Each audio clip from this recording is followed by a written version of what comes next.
Hello students, welcome.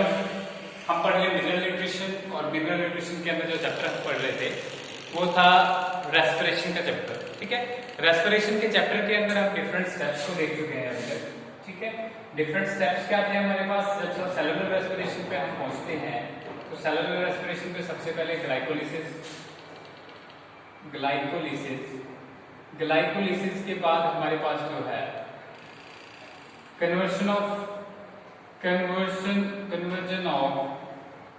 Pyruvate to acetyl coenzyme to acetyl coenzyme A, और उसके बाद Krebs cycle. ठीक है, तो ये हो गया। इसके बाद जो हमारे पास क्रेब्स साइकिल के बाद जो नेक्स्ट हुआ, क्रेब्स साइकिल के बाद जो हमारे पास NADH और FADH2 ये प्रोडक्ट्स निकले। तो इनके लिए जो हमारे पास फर्दर हुआ टर्मिनल ऑक्सीडेशन। क्या हुआ? टर्मिनल ऑक्सीडेशन में दो चीजों को हमने देखा। पहली चीज जो हमारे पास जो है रेस्पिरेटरी इलेक्ट्रॉन ट्रांसपोर्ट चेन हो गया। फिर हो गया हमारे पास जो है ऑक्सीडेटिव फॉस्फोरिलेशन हुआ। ठीक है, अब आज हम देखते हैं कि पूरा का पूरा जो हमने ये स्टेप देखा, पूरे का पूरा जो रेस्पिरेशन प्रोसेस देखा, तो इसमें बेनिफिट कितना होता है हमें। ठीक है, बेनिफिट कितना होता है, तो इसको कहते हैं रेस्पिरेटरी बैलेंस शीट। क्या कहते हैं? Respiratory balance sheet. अब रेस्पिरेटरी बैलेंस शीट क्या है? Respiratory balance sheet is account of total energy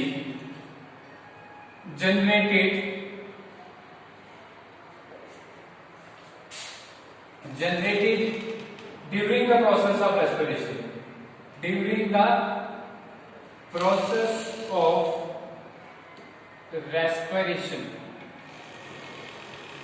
either in number of ATPs or in calories or joules। ठीक है, दो तरीके से हम देख सकते हैं। क्या होगा? रेस्पिरेटरी बैलेंस शीट क्या होता है? अकाउंट होता है किसका? Total energy generated. जितनी सारी एनर्जी जो है रेस्पिरेशन के दौरान जितनी सारी एनर्जी जनरेट हुई उसका जो अकाउंट है उसको क्या कहते हैं? Respiratory balance sheet. और ये कब होता है? रेस्पिरेशन के दौरान। अब देखते हैं हम रेस्पिरेशन के दौरान मैंने अभी आपको डिफरेंट स्टेप्स बताए कि क्या क्या स्टेप्स हुए। ठीक है, स्टेप्स में हमने क्या देखा? स्टेप्स में आपने देखा कि हमारे पास जो है ग्लाइकोलिसिस के टाइम पे दो चीजें प्रोड्यूस हुई। एक तो हमें दो एटीपी मिले। कब मिले? कुछ याद है? एटीपी, पहला एटीपी जो है हमारे पहले एटीपी जो कंज्यूम हुई ग्लूकोज को ग्लूकोज 6 फॉस्फेट करने के लिए एटीपी लगा हुआ है। फिर जो ग्लूकोज 6 फॉस्फेट को जो है ग्लूकोज 1,6 फॉस्फेट में कन्वर्ट करने के लिए फिर से एटीपी लगा। तो दो बार एटीपी लगे हमें। कितने एटीपी यूज हुए? दो। लेकिन जब उसके बाद जो है हमारे पास ग्लूकोज 1,6 बिसफॉस्फेट जो था, हमारे पास ग्लूकोज 1,6 बिसफॉस्फेट जो था, उससे दो चीजें बनी। एक तो बनी जो है डाइहाइड्रोक्सी एसीटोन फॉस्फेट। ठीक है, और दूसरा बना ग्लिसरल्डिहाइड। ठीक है, 3 फॉस्फेट। अब एक ग्लिसरल्डिहाइड 3 फॉस्फेट जो था हमारे पास, ठीक है, ये एक दूसरे में कन्वर्ट हो जाते हैं। तो हम इसको एक ही मानते हैं, मतलब हमारे पास एक ही मॉलिक्यूल मान लिया आपने। हमारे पास ये 2 मॉलिक्यूल। कितने मॉलिक्यूल है हमारे पास? 2 मॉलिक्यूल है। अब हम देखते हैं कि 2 मॉलिक्यूल में जो है हमारे पास इसके बाद जो है हमारे पास क्या हो गया? NAD लगता है। यहाँ पे क्या लगा था? NAD प्लस लगा था, साथ में क्या लगा था? PI, इनऑर्गेनिक फॉस्फेट या IP बोल सकते हैं इसको। तो यहाँ से NADH निकला था हमारे पास प्लस H2। तो ये एक हमारे पास क्या निकला? NADH2। एक मॉलिक्यूल में 2 है तो कितने निकले? 2। मतलब ग्लाइकोलिसिस के टाइम पे हमारे पास 2 ATP मिले प्लस क्या मिले? 2 NADH2 DH plus H positive. ठीक है। अभी 2 एटीपी कहाँ निकले, कुछ याद है आपको?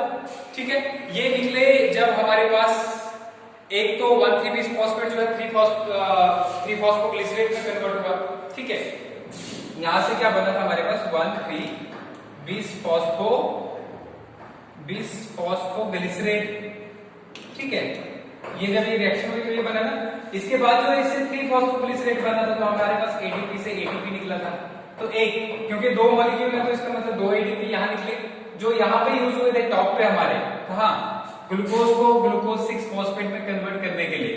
तो वो और ग्लूकोज 6 को 1,6-bis फॉस्फेट में कन्वर्ट करने के लिए जो 2 बार एटीपी हमारे यूज हुए थे, तो वो यहां से पूरे हो गए हमारे। अब उसके बाद जो है ग्लूको ये जो हमारे पास 1,3-bis फॉस्फोग्लिसरेट से क्या बना, 3-फॉस्फोग्लिसरेट। 3-फॉस्फोग्लिसरेट से क्या बना, 2-फॉस्फोग्लिसरेट। 2-फॉस्फोग्लिसरेट से बना फॉस्फोइनोल पायरुवेट, और फॉस्फोइनोल पायरुवेट से पायरुवेट जब बनता है तब फिर से एटीपी निकलता है। तो यहाँ पे 2 एटीपी मिले हैं। तो ये 2 एटीपी प्लस 2 NADH कब निकले हमारे पास, ग्लाइकोलिसिस के टाइम पे। ठीक है, अब ये हो गया। उसके बाद अगर आपको याद हो एक और चीज, जब पायरुवेट को जो है, पायरुवेट को कन्वर्ट किया जाता है किसमें, एसिटाइल कोएंजाइम ए में, एसिटाइल कोएंजाइम ए में कन्वर्ट किया जाता है।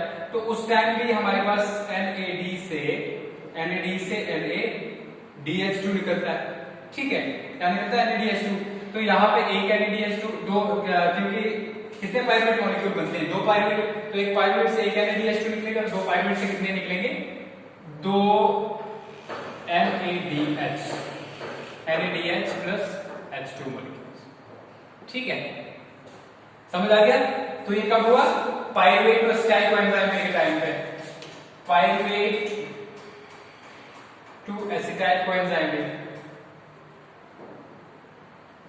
ठीक है, अब तीसरा आता है हमारे पास क्रेब्स साइकिल। ठीक है, क्रेब्स साइकिल में हमने क्या देखा था कि 4 बार हमारे पास क्या प्रोड्यूस हुआ था, NADH। ठीक है, 4 बार हमारे पास NADH प्रोड्यूस हुआ, कब, क्रेब्स साइकिल, और एक बार जो है FADH2 प्रोड्यूस हुआ। ठीक है, क्लियर हो गया? तो ये जो है 4 बार जो NADH प्रोड्यूस हुआ, सॉरी 6 बार जो NADH प्रोड्यूस हुआ, और एक बार जो FADH2 प्रोड्यूस हुआ। 4 बार में 3 बार हमारे पास, मतलब 3 into 2 कर देंगे इसको, 4 बार हुई ना टोटल। 4 बार में से दो जो है हमारे पास NADH 4 बार बने, 4 बार में एक बार, 3 बार जो है हमारे पास NADH बने प्लस H पॉजिटिव, कितनी बार, 3 बार, 2 और एक बार जो है 2 FADH बने। ठीक, जब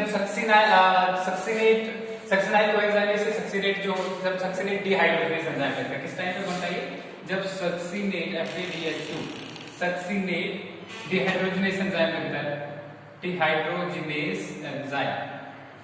ठीक है, जब ये लगता है तो क्या बनता है हमारे पास,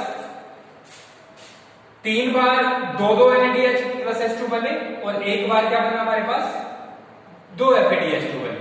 तो टोटल हमारे पास क्या हो गए, ये 6 NADH हो गए, NADH और 2 FADH2। ठीक है, समझ आ गया? तो ये बना हमारे पास।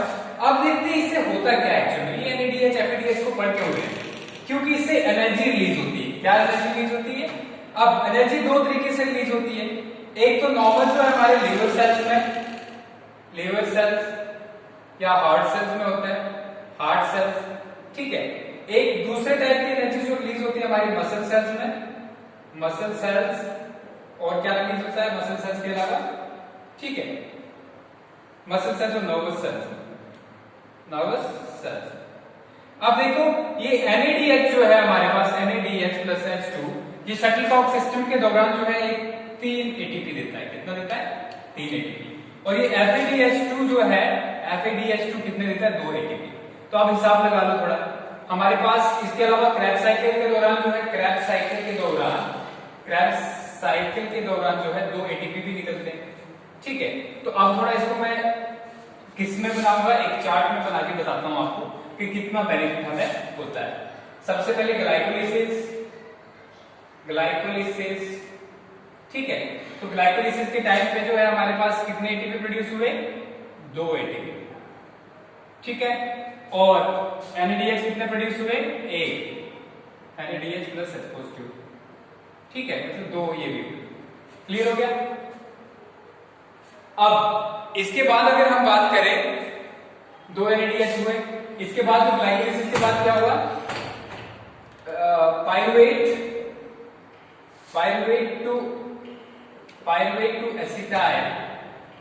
एसिटाइल कोएंजाइम A, ठीक है। कितने एटीपी प्रोड्यूस हुए? 0 एटीपी। NADH कितने प्रोड्यूस हुए? NADH दो NADH हुए, NADH प्लस H पॉजिटिव, ठीक है। इसके बाद लास्ट में हमारे पास क्या आता है? Krebs cycle. कितने एटीपी प्रोड्यूस हुए? एटीपी दो प्रोड्यूस हुए, दो एटीपी, या वो जीटीपी की फॉर्म में भी हो सकते हैं, ठीक है। जीटीपी जो है एटीपी में कन्वर्ट हो जाते हैं। और इसके बाद जो है हमारे पास कितने हुए? तीन जो है, तीन मतलब तीन दूने छह बार जो हमारे पास NADH प्लस H पॉजिटिव हुए, और हमारे पास दो जो है FADH2 बने। अब नेट एटीपी देखते हैं। नेट एटीपी, जनरल में एटीपी हमारे पास कितने बने? 4, ठीक है। और अब यहाँ पे ये वाले जो हमारे पास जो रिड्यूस्ड कोएंजाइम्स थे, इनसे हमें कितने निकलते हैं? ये दो NAD है, एक NAD कितना देता है? 3। इसका मतलब 2 into 3 is equal to 6। फिर यहाँ पे 2 into 3 is equal to 6। अब यहाँ पे कितना है? 6 into 3 is equal to 18, ठीक है। और ये 2 देता है, तो 2 into 2 is equal to 4। तो नेट कितने हुए? 6 6 12 8 20 4 24 और 10 34, ठीक है, ठीक है। 6 और 6 6 12 और 4 हो गए 16, 17 18 19 20 24 और 34, ठीक है। तो ये हो गया, समझ आ गया? तो इतने एटीपी जो है हमारे पास प्रोड्यूस हुए, ठीक है। कभी कभी जो है ये हमारे पास, मैंने बोला था कि दो तरीके से होता है, या तो मसल सेल्स में होता है या तो नर्वस सेल्स में होता है। इसमें दो एटीपी कम पैदा होते हैं, कितने? 2 + 2 एटीपी जो है कम होते हैं, इसलिए 32 भी हो सकता है। तो नेट गेन ऑफ एटीपी कितना हुआ हमारे पास? 34 इस रिड्यूस्ड कोएंजाइम से, और 4 डायरेक्ट एटीपी हमारे पास बने, तो 38 एटीपी जो है पूरी एरोबिक रेस्पिरेशन के दौरान हमें मिलते हैं। कितने मिलते हैं? 38 एटीपी, ठीक है। क्लियर हो गया? तो ये सारा हो गया। अब इन 38 एटीपी मॉलिक्यूल को अगर हम फर्दर ऑक्सीडाइज कर रहे हैं, तो एक एटीपी मॉलिक्यूल में 34 किलो जूल या 8.5 कैलोरी, 34 किलो जूल या 8.5 किलो कैलोरीज, ठीक है। इतनी एनर्जी होती है एटीपी मॉलिक्यूल में। तो अगर ये सारे एटीपी मॉलिक्यूल्स की अगर हम एनर्जी देखें तो कितनी बनती है? 1292 और 309, ठीक है। कितनी बनती है? 1292 किलो जूल एनर्जी जो है हमें सारे एक ग्लूकोज के मॉलिक्यूल से मिलती है, ठीक है, एक ग्लूकोज के मॉलिक्यूल से। अगर एफिशिएंसी की बात करें तो इसमें से 45% ही एनर्जी यूज होती है, बाकी जो हीट के फॉर्म में रिलीज हो जाती है, रेस्पिरेशन के टाइम पे हीट होता है, ठीक है। क्लियर हो गया? तो ये हमारे पास क्या था? Respiratory balance sheet. अब हमारे पास बचती है एनारोबिक रेस्पिरेशन। क्या बचती है? Anaerobic respiration. अगर हम एनारोबिक रेस्पिरेशन की बात करें तो एनारोबिक रेस्पिरेशन में क्या होता है कि एयर यूज नहीं होता, ठीक है। और मोस्टली अब एनारोबिक रेस्पिरेशन पहले देखते हैं क्या है। एनारोबिक रेस्पिरेशन, ठीक है। एनारोबिक रेस्पिरेशन क्या है? The process of cellular respiration करते थे इसको हम। Cellular respiration occurring in absence of air, absence of air is called anaerobic respiration. Anaerobic respiration कहाँ होता है ये anaerobic respiration? It occurs in muscle cells एक ह्यूमन बीइंग के अंदर मसल सेल्स में होता है एनारोबिक रेस्पिरेशन। इसके अलावा दूसरा जो है यीस्ट, सम बैक्टीरिया, सम प्रोकैरियोट्स कर देते हैं, ठीक है, prokaryotes and most of unicellular eukaryotes, ठीक है, एंड पैरासाइट्स एंडोपैरासाइट कर देते हैं, ठीक है, एंड एंडोपैरासाइट्स। तो ये आ गया हमारे पास एनारोबिक रेस्पिरेशन। क्या होता है? The process of cellular respiration occurring in absence of air is called anaerobic respiration। कहाँ होता है? मसल सेल्स में होता है, यीस्ट सेल्स में होता है, प्रोकैरियोट्स में होता है और मोस्ट ऑफ यूनिसेलुलर यूकैरियोट्स में जो है ये पाया जाता है, ठीक है, ये हो गया। और किसकी तरह होता है ये? एंडोपैरासाइट के तौर पे जो मोस्टली जो एंडोपैरासाइट्स में जो है मोस्टली पाया जाता है। अब देखते हैं डिफरेंस क्या है। डिफरेंस क्या है?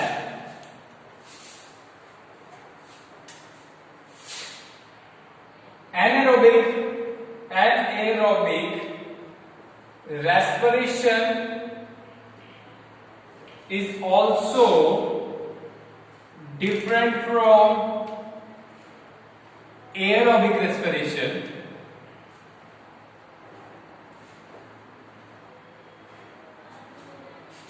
in formation of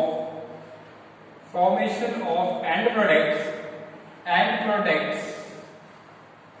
and mechanism of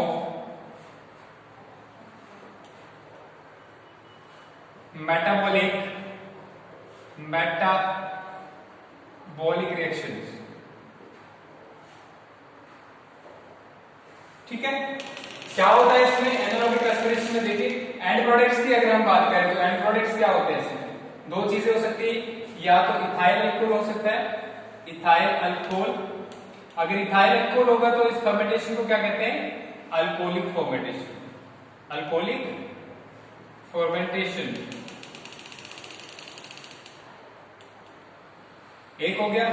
और एंड प्रोडक्ट दूसरा क्या हो सकता है? Lactic acid. Lactic acid. और अगर लैक्टिक एसिड होगा तो इसको क्या कहते हैं? Lactic acid fermentation,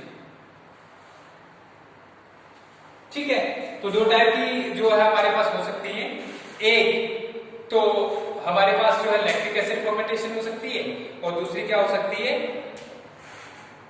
alcoholic fermentation. अब थोड़ा रिएक्शंस देख लेते हैं कैसे होती है।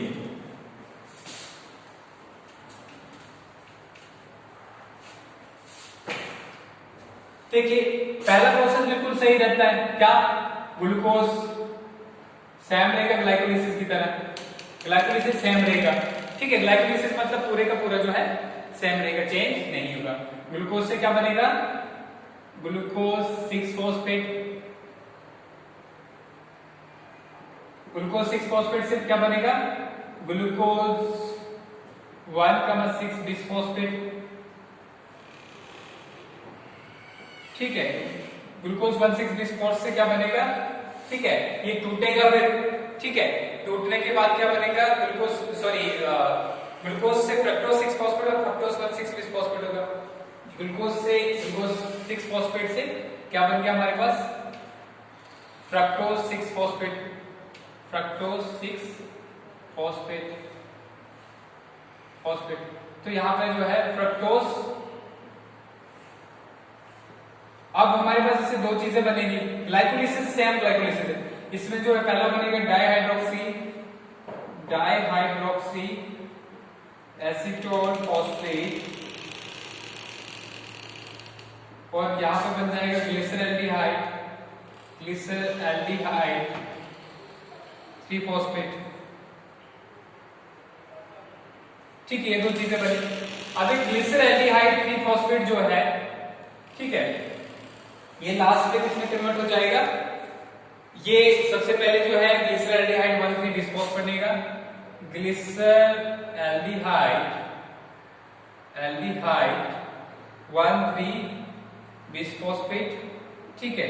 फिर बनेगा 3 फॉस्फोग्लिसरेट फिर बनेगा 2-फॉस्फोग्लिसरेट और फाइनली क्या बनेगा, पहले बनेगा 3-फॉस्फोग्लिसरेट, फिर बनेगा 2-फॉस्फोग्लिसरेट और फाइनली क्या बनेगा, फास्फोइनोल पाइरुवेट। ये सब क्या है, ये सारी जो रिएक्शंस हैं ये ग्लाइकोलिसिस की हैं और लास्ट में बनेगा पाइरुवेट। ठीक है, ये बन गया पाइरुवेट।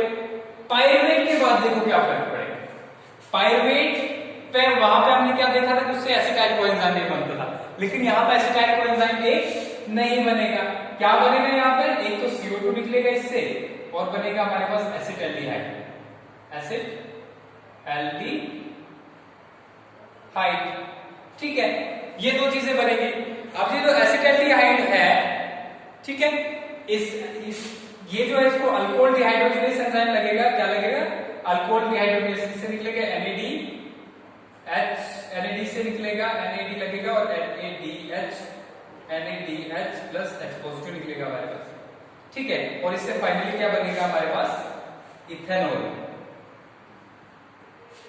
ठीक है, इथाइल अल्कोहल भी कह सकते हैं या इथेनॉल भी कह सकते हैं। ठीक है, समझ आ गया। और जहां पे जो NADH हमारे पास जो है कहां यूज होता था, NAD जो यहाँ पे बन रहा है NADH लगने के बाद, ये NADH प्लस H2 लगा और क्या निकला हमारे पास, NAD निकला।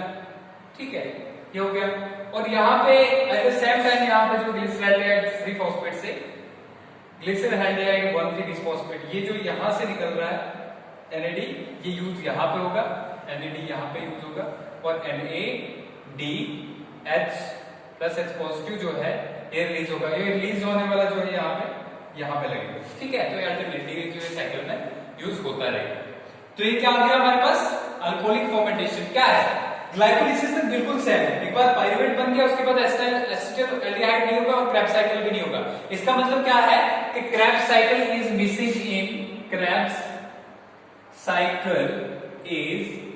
Missing in anaerobic respiration, anaerobic respiration।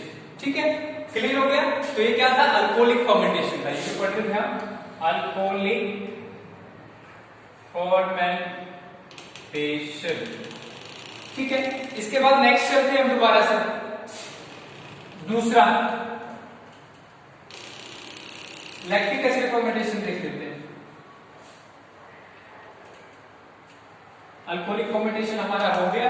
ठीक है, अल्कोहलिक फर्मेंटेशन के बाद अगर हम बात करें लैक्टिक एसिड पर जो है फर्मेंटेशन की, तो पाइरुवेट जो है हमारे पास, ठीक है, पाइरुवेट किससे बनता है, ग्लाइकोलिसिस से। पाइरुवेट में इसके साथ मिलेगा हमारे पास NADH। ठीक है, पाइरुवेट के साथ क्या मिलेगा, NADH मिलेगा और लैक्टिक एसिड डिहाइड्रोजिनेज लगेगा, लैक्टिक एसिड डिहाइड्रोजिनेज लगेगा, डिहाइड्रोजिनेज। अभी NADH जो यूज हुआ तो इससे क्या निकलेगा, NAD निकलेगा और साथ में निकलेगा हमारे पास क्या, लैक्टिक एसिड, लैक्टिक एसिड। तो ये जो है क्या है, डिफरेंस है। अब देखा क्या आपने, क्रेब्स साइकिल के दौरान देखो डिफरेंस और भी डिफरेंसेस क्या है इस एनारोबिक और एरोबिक रेस्पिरेशन में। पहला, ग्लाइकोलिसिस सेम होती है लेकिन इसका मतलब स्टेप सेम होगी। ठीक है, दूसरा आपने क्या देखा कि यहाँ पे जो NADH यूज बन रहा था अल्कोहलिक फर्मेंटेशन में वो यूज हो जाता है। ठीक है, यहाँ पे भी NADH यूज हुआ। अब क्रेब्स साइकिल में ही होगा तो यहाँ पे कोई ATP भी आपको दिख रहा है बनते हुए, नहीं दिख रहा है। ठीक है, अब जो क्रेब्स साइकिल यूज होगा किसमें, एरोबिक रेस्पिरेशन में, उसका फायदा जो है इस एनारोबिक रेस्पिरेशन वाले को नहीं होता। तो क्रेब्स साइकिल में क्या होता है, एक तो जो है जब एसिटाइल कोएंजाइम में बना रहे होते हैं हम, उस वक्त हमारे पास 2 NADH बनते हैं। ठीक है, मतलब 6 ATP ये। ठीक है, और दूसरा जो है क्रेब्स साइकिल के टाइम पे, क्रेब्स साइकिल के टाइम पे 2 ATP एक बनते थे, 2 ATP डायरेक्ट जो बनते हैं जो या GTP के फॉर्म में वो गेन। इसके अलावा जो क्रेब्स साइकिल में 3 into 2 टाइम्स जो है NADH फिर से बनता है। ठीक है, मतलब जो है ये 6 हो गया, 6 3 18 ATP ये भी गेन, और लास्ट में हमारे पास 1 into 2 FADH तो यहाँ पे 4 एटीपी ये भी लिख। तो इतना सारा लॉस जो है एटीपीज जो है वो कहाँ गायब हो जाते हैं, कहाँ लॉस हो जाते हैं? ये लॉस होते हैं एनारोबिक रेस्पिरेशन। तो ये डिफरेंस था रेस्पिरेटरी बैलेंस शीट और एनारोबिक रेस्पिरेशन क्या है। ठीक है, ये सारा जो है हो गया। इससे आपकी रेस्पिरेशन का ऑलमोस्ट आपका जो पोर्शन खत्म हो चुका है। नेक्स्ट में हम जो है प्लांट्स के डिफरेंट जो हार्मोन्स के बारे में